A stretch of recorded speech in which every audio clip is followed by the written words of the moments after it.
Assalamualaikum warahmatullahi wabarakatuh. Perkenalkan, saya Jihan Zahratul Aini, mahasiswa baru Universitas Andalas dari jurusan Kebidanan Fakultas Kedokteran dengan NIM 2310333012 angkatan 2023. Satya Swastika Naraya dari kelompok Bakti 53 Android. Dunia di tahun yang akan datang. Bayangkan, udara saja tidak berpihak pada kita.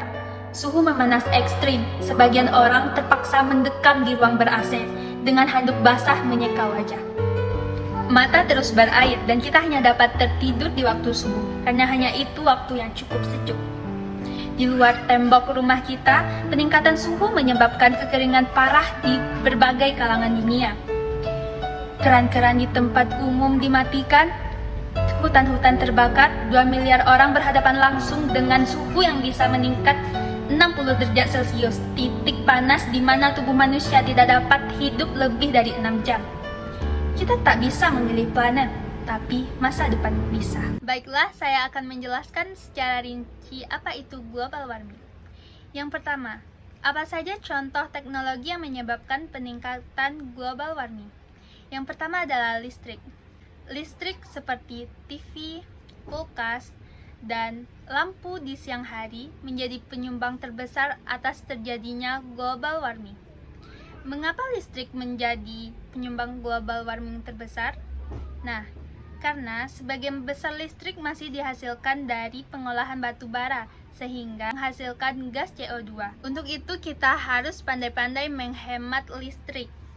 Yang kedua adalah teknologi yang memakai bahan bakar fosil. Menurut Korlantas Polri menjelaskan jumlah populasi kendaraan bermotor di Indonesia sampai tahun ini mencapai 153.439.2 unit. Itu berarti Indonesia menyumbang polutan yang berasal dari transportasi yang dapat menyebabkan global warming. Yang ketiga adalah penggunaan pendingin ruangan.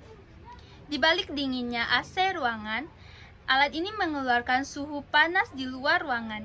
Jika ini dilakukan terus-menerus, dapat menyebabkan lapisan ozon menipis.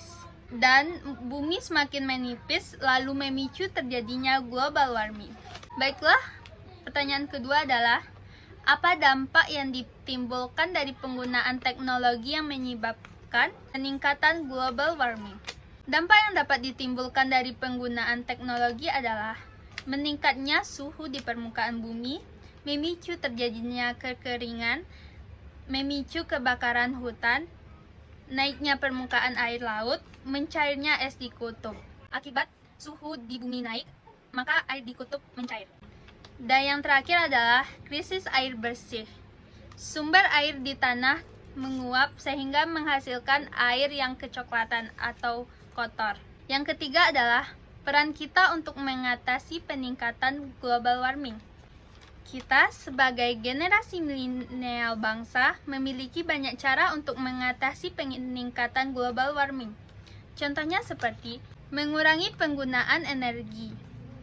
Kita harus bisa mengatur pemakaian energi listrik dengan semaksimal mungkin. Mengurangi pemakaian kendaraan bermotor. Memang, di zaman sekarang sangat membutuhkan kendaraan sebagai transportasi utama kita. Tapi dengan melihat dampak buruk yang disebabkannya, sangat berbahaya. Kita bisa minimalisir pemakaiannya, seperti bersepeda, menggunakan kendaraan umum, dan lainnya. Selanjutnya adalah kita dapat mempromosikan edukasi lingkungan. Kita dapat mempromosikan edukasi ini kepada masyarakat sekitar kita, kepada anak-anak, kepada tetangga, ataupun yang lainnya. Dari situ, maka mereka akan sadar bahwa global warming sangat berbahaya bagi kita. Sekian dari saya, mohon maaf apabila ada kesalahan kata. Mari bersama-sama kita rawat dan jaga bumi kita. Saya Jihan Zahratul Aini pamit undur diri, mohon maaf atas segala kesalahan. Assalamualaikum warahmatullahi wabarakatuh.